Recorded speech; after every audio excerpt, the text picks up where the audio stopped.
Admiral Krelthax stood on the bridge of his flagship, staring at the blue and green planet on the display screen. It was beautiful. More beautiful than any world he had seen in his 40 years of service to the Valdren hegemony. The planet had vast oceans, green continents, and white clouds swirling across its surface. It looked perfect. Scan results confirmed, Admiral, his science officer reported. Oxygen-nitrogen atmosphere. Liquid water covers 70% of the surface. Biodiversity readings are off the scale. This world is a treasure. Krelthax allowed himself a rare smile. His people had searched for centuries to find worlds like this. Most habitable planets in the galaxy were already claimed by other species. But this one, this beautiful blue world, had somehow remained hidden in a quiet corner of space, and the beings living on it had no idea what was coming. What about the inhabitants? Krelthax asked. The science officer pulled up another screen. They call themselves humans. Population approximately 8 billion. They have basic technology, nuclear weapons, crude rockets, and primitive computers. No faster than light travel. No energy shields. No plasma weapons. They are still fighting among themselves, Admiral. Multiple nations, constant conflicts. They have not even unified their own planet yet. Perfect, Krelthax thought. A divided enemy was a weak enemy. The Valdren had conquered 47 star systems using this simple truth. Find worlds with primitive beings, arrive with overwhelming force, and demand surrender. Most species gave up without a fight when they saw Valdren warships in their skies. Those who resisted were crushed quickly. Prepare the invasion fleet, Krelthax ordered. 50 warships, 100,000 troops. We will give them the standard offer. Join the hegemony peacefully or face extinction. The fleet assembled over the next 3 days. Massive ships filled with soldiers, weapons, and compliance devices. The Valdren had perfected the art of conquest over centuries. They had genetic weapons that could make entire populations docile and obedient. They had shock troops trained to break any resistance. They had the might of an empire behind them. Krelthax reviewed the intelligence reports on humans as his fleet prepared to jump into their solar system. The humans seemed weak. They spent most of their energy fighting each other over borders, resources, and ideas. Their weapons were crude. Their ships could barely reach their own moon. They had sent out primitive signals into space, practically begging to be found. They will surrender within a week, his tactical officer predicted. No species at their level of development has ever lasted longer. Krelthax nodded. Then we will have added another world to the hegemony. The Council will be pleased. This planet's resources alone will fuel our expansion for generations. The fleet entered faster than light travel. Stars stretched into lines. Reality bent around them. Then suddenly they emerged in the human solar system. The blue planet hung before them like a jewel. All ships battle formation, Krelthax commanded. Begin the broadcast. The message went out in every human language the Valdren had decoded from their intercepted transmissions. The translation was clear and simple. People of Earth, the Valdren hegemony has claimed your world. You will cease all hostilities among yourselves and submit to our authority. Resistance is futile. You have 72 hours to respond with your surrender. Failure to comply will result in the complete destruction of your civilization.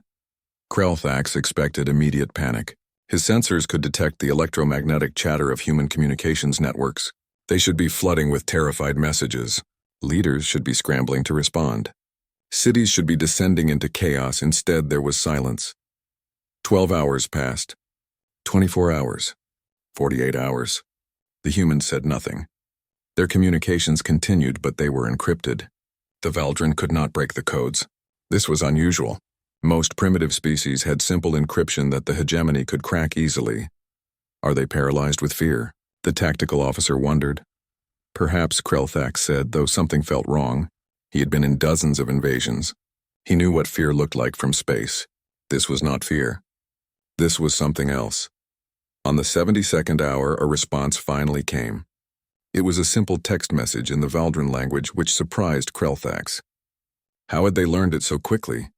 The message read, "We have considered your offer. Our answer is no, that was all. No plea for mercy. No attempt to negotiate. Just 2 simple sentences." Krelthax frowned. Scan the planet again. What are they doing? The science officer worked quickly. Admiral, something strange is happening. The humans have stopped fighting each other. All their military forces are being repositioned. Their factories are increasing production. They are acting like they are preparing for war. Against us? Krelthax could not keep the amusement from his voice. They have no weapons that can harm our ships. They have no shields to protect their cities. What can they possibly do? But as he looked at the tactical display, he felt the first small seed of doubt. The humans were moving with unexpected coordination. Nations that had been enemies for decades were suddenly working together. Military assets were being moved to strategic positions around the planet. Underground bunkers were being opened. Missile silos were being activated. They are going to fight, his tactical officer said, sounding surprised. They actually think they can win, Krelthax shook his head. Then we will teach them the price of resistance. Prepare landing forces. We will take their major cities first. Once they see our power, they will break. They always do. But even as he gave the order, Krelthax could not shake the feeling that something was wrong. The humans should be terrified. They should be begging for mercy. Instead, they were preparing for battle. It made no sense. What the Admiral did not know, could not know, was that humanity had been preparing for this moment since they first looked up at the stars. Every war, every conflict, every hard lesson learned in blood had taught them one thing: never surrender. Never give up. Fight until the last breath. The Valdrin thought they were invading a primitive world full of easy prey. They were about to learn the truth about Earth.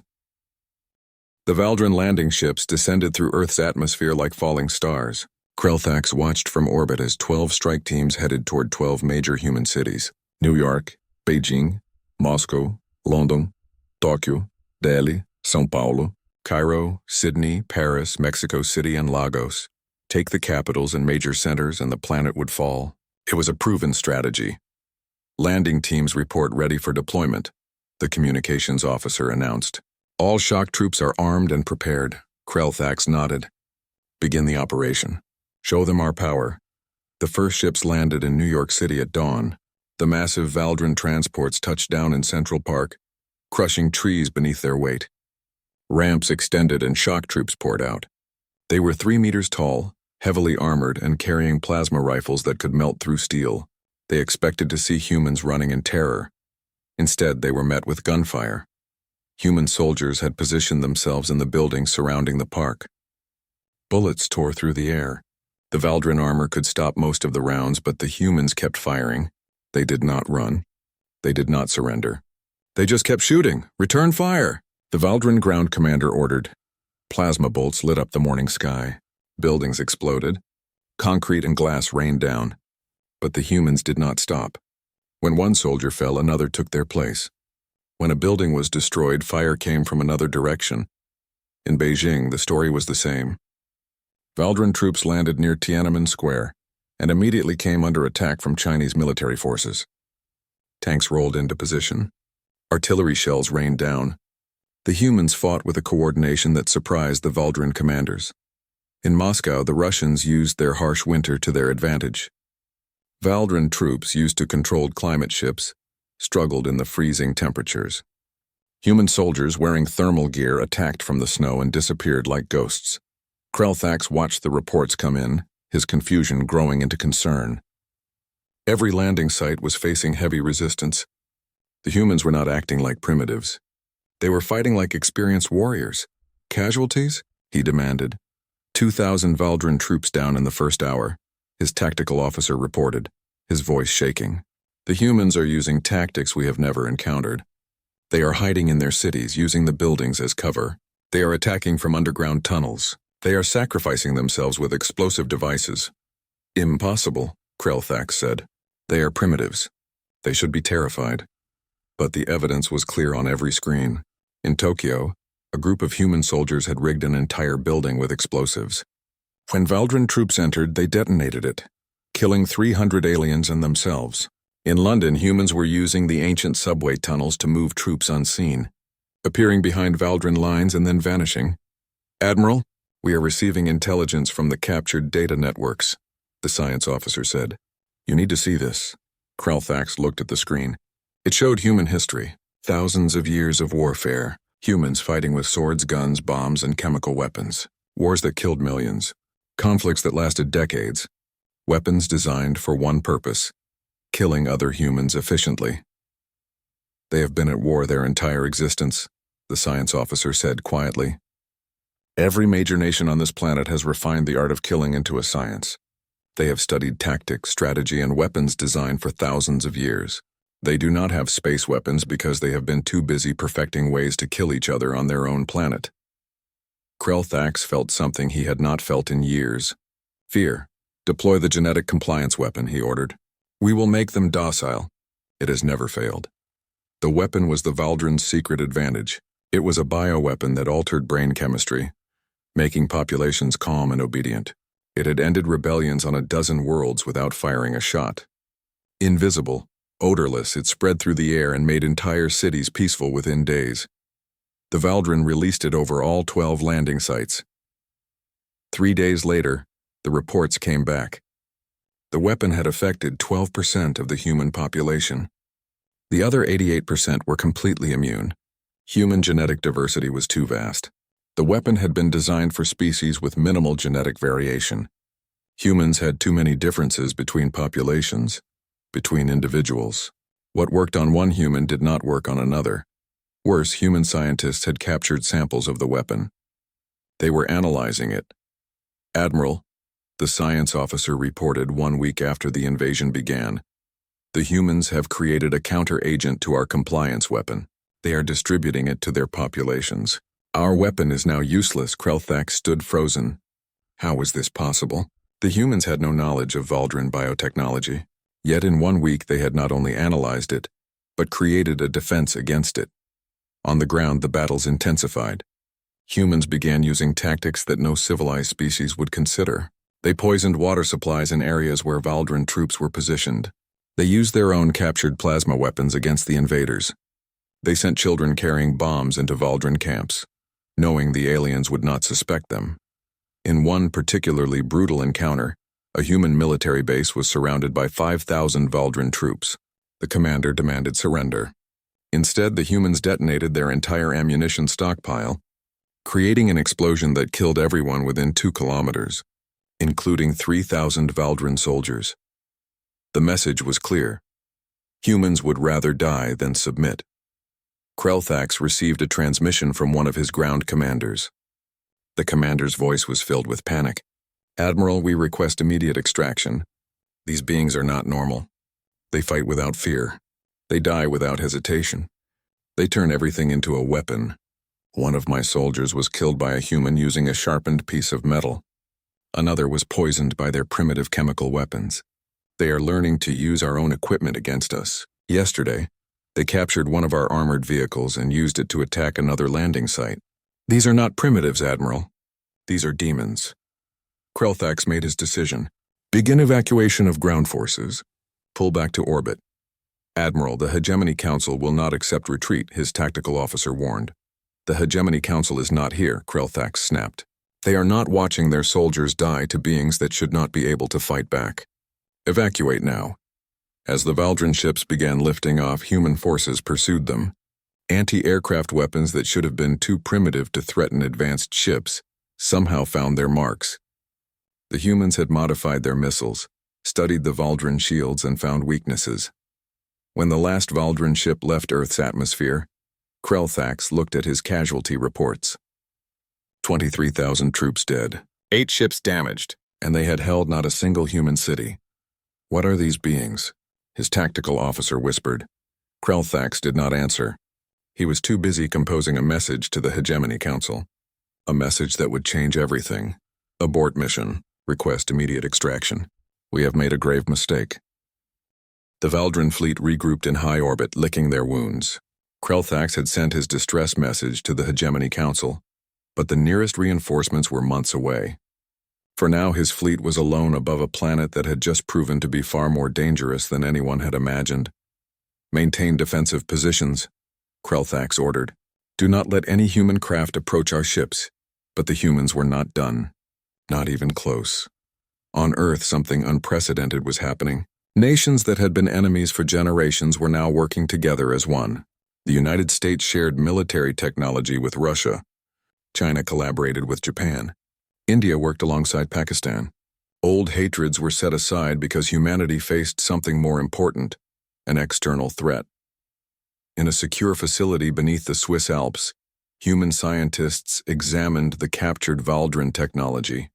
They had pieces of armor, weapons, communication devices, and most importantly, they had a mostly intact landing craft that had crashed during the retreat. Dr. Sarah Chen led the research team. She had been studying physics for 20 years, but nothing had prepared her for this. The Valdrin technology was centuries ahead of human science, but it was not magic. It followed rules. It could be understood. The faster-than-light drive, she explained to the assembled military leaders and scientists. It works by folding space. It creates a bubble around the ship that moves through a different layer of reality. The math is complex, but we can understand it. How long to build one? Asked General Martinez, commander of the Unified Earth Defense Forces. Normally, 10 years. Maybe 20, Dr. Chen smiled. But we are not living in normal times. Every nation has committed their best scientists. We have unlimited funding. We have actual working examples to study. Give me 11 days. The military leaders looked at each other in disbelief. 11 days? We are humanity, General. We built the atomic bomb in 3 years with slide rules and paper. We put a man on the moon with computers less powerful than a modern phone. We do not have the luxury of time, so we will work faster than we ever have before. 11 days, she was right. Human engineers and scientists worked around the clock. They slept in shifts. They shared data instantly across the globe. What one team discovered in Tokyo was being tested in Berlin within hours. Mistakes that would normally take months to fix were solved in days through pure determination and collaboration. Meanwhile, other teams were reverse engineering Valdrin weapons. Human factories, which had been producing cars and electronics just months ago, now churned out plasma rifles and energy shields. If the aliens could make these things, so could humanity. On the 9th day, something happened that made Krelthax's blood run cold. His sensors detected a massive surge of energy from the planet's surface. It was the signature of a faster-than-light drive activating. That is impossible, his science officer said. They cannot have learned to build FTL drives. They do not have the technology. They do not have the knowledge. But the evidence was clear. Somewhere on Earth, humans had just tested their first faster-than-light engine. 2 days later, the first human warship launched from Earth. It was crude compared to Valdrin vessels. The hull was made of steel instead of advanced alloys. The weapons were a mix of human and alien technology. But it had one thing that mattered. It could travel faster than light. Then a second ship launched. And a third. And a 10th. And a 50th admiral, his tactical officer reported, voice filled with disbelief. The humans are launching warships, multiple vessels. They are using our own technology against us. Krelthax watched in horror as Earth's industrial might revealed itself. The humans had thousands of factories, millions of workers. They could produce ships faster than any species the Valdrin had encountered, because they had spent centuries perfecting mass production. What took the Valdrin months to build, humans could construct in weeks. They have turned their entire planet into a war machine, Krelthax whispered. The first human fleet consisted of 20 ships. They were painted with the flags of different nations, but they moved as one force.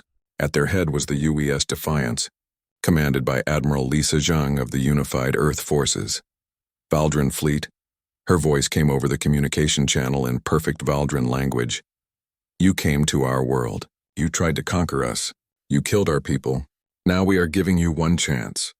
Leave our solar system or we will destroy you. Krelthax wanted to laugh. 20 human ships against 50 Valdrin warships. It should have been an easy victory. But he had learned to never underestimate humans. Weapons ready, he ordered. If they want to fight, we will show them the power of the hegemony. The two fleets met in the space between Earth and Mars. The battle was brutal and short. The humans fought like nothing the Valdrin had ever seen. When their weapons ran out of ammunition, they rammed Valdrin ships with their own vessels. When their shields failed, they kept fighting. One human ship, badly damaged and losing air, deliberately crashed into a Valdrin cruiser, destroying both vessels. But what terrified the Valdrin most was not the violence. It was the coordination. The humans fought with perfect teamwork, each ship covering another. They used tactics that seemed to predict Valdrin movements before they happened. They exploited every weakness in Valdrin defenses. After 4 hours of combat, 12 Valdrin ships were destroyed or disabled. 5 human ships were lost, but more were already launching from Earth. "Admiral, we cannot win this," his tactical officer said. "For every ship we destroy, they will build 2 more. They will never stop coming." Krelthax knew it was true. He had seen enough. "All ships retreat to the outer system. We will wait for reinforcements." But as the Valdren fleet withdrew, Admiral Zhang sent a message, not just to the Valdren but broadcast into space for anyone listening. "This is humanity. We did not ask for this war. But we will finish it. To the Valdren hegemony. You attacked our home. You tried to enslave us. Now we are coming for you. Not for conquest, not for revenge, but to make sure you never threaten Earth again. And to any other species listening, humanity is no longer confined to one planet. We have learned to travel the stars. We will remember who our friends are, and we will never forget our enemies." The message spread through space at the speed of light, reaching dozens of star systems. The galaxy had just learned that a new power had emerged, and it was terrifying. The human fleet did not give the Valdren time to rest. Admiral Zhang pressed her advantage, knowing that momentum was everything in war. While Krelthax waited in the outer solar system for reinforcements that would take months to arrive, humanity was building more ships every day. "They are not stopping," Krelthax told his officers as they watched human vessels patrol Earth's orbit. "Count now shows 73 human warships. Last week there were 50. How are they building so fast?" His science officer had been studying human broadcasts. "Admiral, they have mobilized their entire species. Every factory, every resource, every person is working toward the war effort. They have 8 billion individuals and they all want revenge for the invasion. They are building ships faster than we can count them." Krelthax made a decision. "We cannot hold this system. The reinforcements will arrive too late. All ships prepare for faster-than-light jump. We return to hegemony space, Admiral. The Council will execute you for abandoning the mission," his tactical officer warned. "The Council is not here watching humans turn metal into warships overnight," Krelthax replied. "I would rather face execution than watch my entire fleet destroyed. Jump now." The Valdren fleet disappeared into faster-than-light travel, heading back toward their home systems. They thought they were escaping. They were wrong. Admiral Zhang had been expecting this. She had studied the captured Valdren navigation data.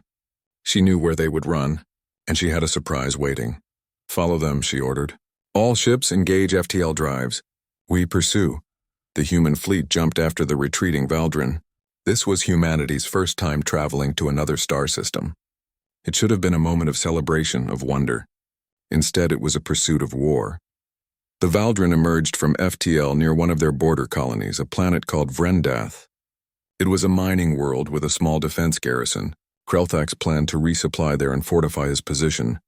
But when his fleet arrived, they found human ships already waiting. "How?" Krelthax demanded. "How did they get here before us?" "They must have sent a faster advance force," his tactical officer said. "While we were retreating, they were already planning their next move." It was true. Admiral Zhang had split her fleet. The fastest human ships had jumped ahead, using the Valdren's own navigation data to beat them to the colony. Now Krelthax was caught between 2 human forces. "Valdren fleet, this is Admiral Zhang. Surrender your ships and we will allow your crews to live. Refuse and we will destroy you." Krelthax looked at his officers. He saw fear in their eyes. These were soldiers who had conquered worlds without breaking a sweat. Now they were terrified of a species that had been confined to one planet just months ago. "Prepare surrender protocols," Krelthax said quietly. "We have lost. The Valdren crews were taken prisoner. The humans treated them fairly, following their own rules of war." This surprised Krelthax. He had expected torture or execution.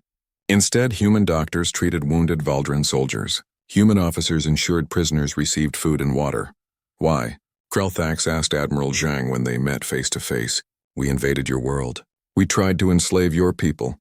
Why show us mercy?" Zhang looked at him with hard eyes. "Because we are not monsters. We kill when we have to. We fight when we must. But we do not torture prisoners. We do not celebrate cruelty. That is what separates us from tyrants." During their interrogation, the humans learned about the greater galaxy. Krelthax, broken and defeated, told them everything. About the Galactic Council, which governed relations between thousands of species. About the ancient civilizations that had existed for millions of years. About the complex web of alliances, treaties, and trade agreements that held the galaxy together. "Why did no one help us?" Zhang asked. "Why did no one warn Earth about the Valdren?" Krelthax laughed bitterly. Because no one knew you existed. Your radio signals had barely reached a few nearby stars.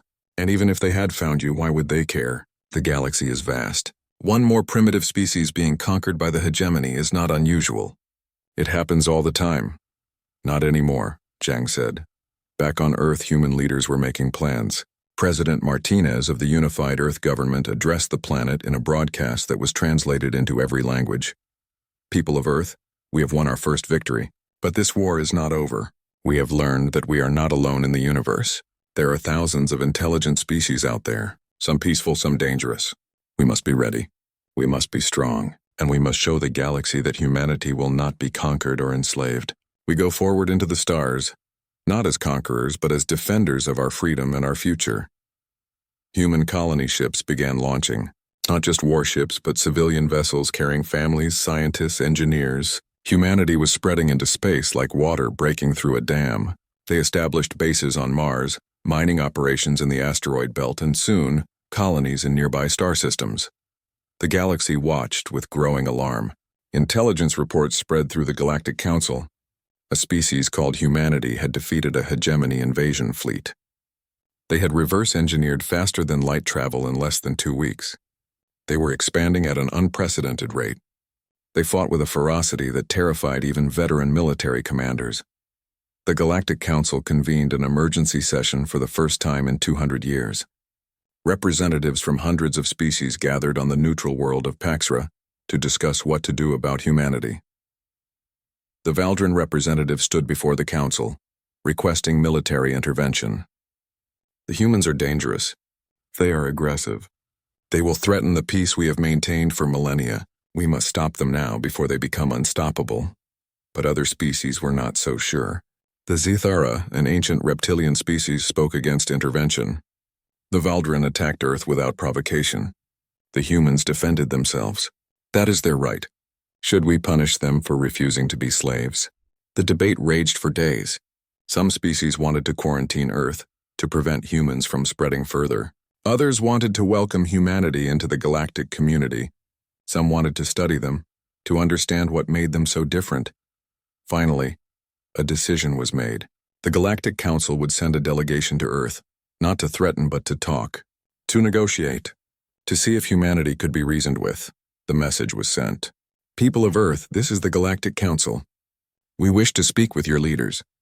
We come in peace. Will you meet with us? Admiral Zhang read the message and smiled. Tell them yes.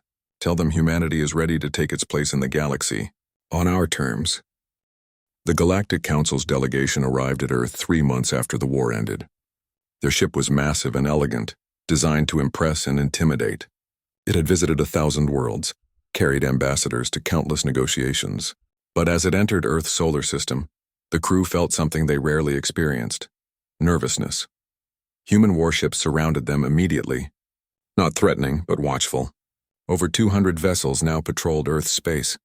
The delegation counted them and felt a chill. These ships had not existed 6 months ago. Humanity was building a fleet that could rival any power in the galaxy. "This is Earth Defense Command," came a voice over the communication channel. "Galactic Council ship, you are cleared to approach. Follow the designated flight path. Any deviation will be considered hostile." The delegation's commander, a being called Ambassador Thelvan of the Sarathi species, nodded to his pilot. The Sarathi were one of the oldest species in the galaxy, with blue skin and 6 arms. Thelvan had negotiated treaties between empires, had prevented wars, had seen civilizations rise and fall, but he had never been nervous before, until now. The ship landed at a facility in Switzerland built specifically for this meeting. As Thelvan and his delegation exited, they saw human soldiers everywhere. Armed, alert, professional, these were not the primitive warriors he had expected. These were trained military forces that could match any in the galaxy. Ambassador Thelvan, a human woman, approached. "I am President Maria Santos of the United Earth Government. Welcome to our planet. I apologize for the heavy security, but I hope you understand why we are cautious." Thelvan bowed slightly, a gesture of respect. "I understand completely, President Santos. The Valdran invasion was an unprovoked attack. You have every right to be wary of aliens." The summit took place in a large conference room. On one side sat the Galactic Council delegation, representing hundreds of species. On the other side sat human representatives from every region of Earth: military leaders, scientists, diplomats, and politicians. All united, Ambassador Thelvon began the formal proceedings. The Galactic Council has existed for over 50,000 years. We maintain peace between species. We establish trade agreements. We resolve conflicts through diplomacy. And we are here to offer humanity a place in this community. General Zhang, who had been promoted to Supreme Commander of Earth Defense Forces, leaned forward. Why should we trust you? Where were you when the Valdren attacked? Why did no one help us? A Zithara representative, her scales shimmering green, responded.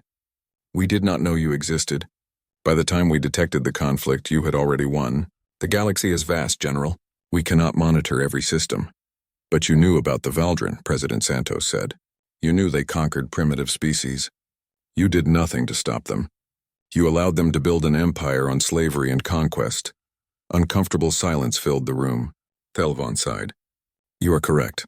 The Galactic Council has failed many species. We prioritize stability over justice. We have allowed strong species to dominate weak ones because we fear the chaos of intervention. It is our greatest shame.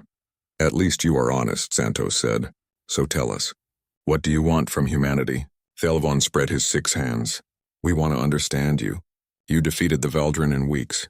You reversed engineered technology that should have taken decades. You united your entire species against an external threat within days. This is unprecedented. Most species in the galaxy evolved on gentle worlds. They had few predators, abundant resources, stable climates. They developed technology slowly, peacefully. But you are different. A human scientist, Dr. Chen, spoke up. You want to know why we are dangerous? Yes, Thelvon admitted. Dr. Chen stood and activated a holographic display. It showed Earth's history. Ice ages, volcanic eruptions, asteroid impacts, plagues, and predators. Earth is what we call a death world. High gravity, violent weather, deadly diseases, and aggressive predators. Humans should not have survived. But we did. We adapted. We learned. We became the greatest predators on our planet not because we were strong or fast, but because we were smart and stubborn. She changed the display to show human wars. We have been killing each other for thousands of years. Every weapon, every tactic, every strategy was designed to fight other humans. We perfected the art of war because we had no choice. Our planet made us survivors. Our conflicts made us warriors. Another human, a psychologist named Dr. Okonkwo, added more. But what makes us truly dangerous is not our capacity for violence. It is our capacity for cooperation. Humans can hate each other, fight each other, disagree on everything. But when an external threat appears, we unite instantly. We set aside our differences because we understand that survival requires working together. You are a paradox, Thelvon said quietly. You are violent yet compassionate. You are competitive yet cooperative. You are individuals yet you think collectively. I have studied thousands of species, and I have never seen anything like humanity. The discussion continued for days. The Council offered humanity membership with conditions. Humans would have to follow galactic law. They would have to limit their military expansion. They would have to open their borders to trade and diplomacy. President Santos listened carefully, then made a counteroffer. We will join your council. We will follow reasonable laws. We will trade and cooperate. But we will not limit our military. The Valdren proved that the galaxy is dangerous. We will never be weak again. We will maintain a fleet strong enough to defend ourselves and any allies we choose to protect. That could be seen as aggressive, a council member warned. General Zhang smiled coldly. Let me tell you what is aggressive. Invading a planet without warning. Using bioweapons on civilians, attempting to enslave an entire species. We did none of those things. We only defended ourselves. If that makes us aggressive, then maybe the Council needs to reconsider what it considers acceptable behavior. The threat was clear. Humanity would not be bullied or controlled. After more negotiation, a treaty was signed. Earth became the newest member of the Galactic Council. The Valdren hegemony was forced to pay reparations and release all prisoners. Their empire would be dismantled, their conquered worlds given independence. On the final day of the summit, Admiral Krelthax was brought before the Assembly. He had asked to speak. The Council granted his request. The old Valdren admiral looked broken, his confidence gone. He stood before thousands of species broadcast across the galaxy and spoke. I came to Earth thinking it was a prize, a beautiful world ripe for conquest. I had conquered 47 systems. I had defeated countless species. I thought humans would be easy. He paused, his voice shaking. I was wrong. Earth was not a prize. It was a trap. Not by design, but by nature. That planet took everything that could kill a species and forged humanity from it. High gravity made them strong. Deadly predators made them clever. Diseases made them resilient. And thousands of years of warfare made them the most dangerous warriors in the galaxy. He looked directly at the human delegation. You think you understand them because they look like many species. But you do not. Humans are not warriors. They are not conquerors. They are survivors. And that makes them more dangerous than any military empire. Because survivors never give up. They never stop adapting. They never accept defeat. Krelthax turned to the council. You are making a mistake welcoming them. But you are making a greater mistake thinking you can control them. Humanity will grow. They will spread across the stars. And nothing you do will stop them. Because they have something the rest of us lost long ago. They have the will to do whatever it takes to survive. The room was silent. President Santos stood. Admiral Krelthax is right about one thing. We will survive. We will grow. We will spread across the galaxy. But he is wrong about our intentions. We do not want to conquer. We want to live freely. We want to explore. We want to learn. And we want to make sure that no species ever again suffers what the Valdrin tried to do to us. She looked at the assembled species. The galaxy lived in relative peace for thousands of years. Then we arrived. Things will change. But change is not always bad. We bring new ideas, new technology, new perspectives. We are survivors, yes. But we are also builders, dreamers, and friends to those who treat us fairly. Judge us by our actions, not your fears. The summit ended with hope and uncertainty mixed together. Humanity had taken its place among the stars. Some species welcomed them. Others feared them. But all respected them.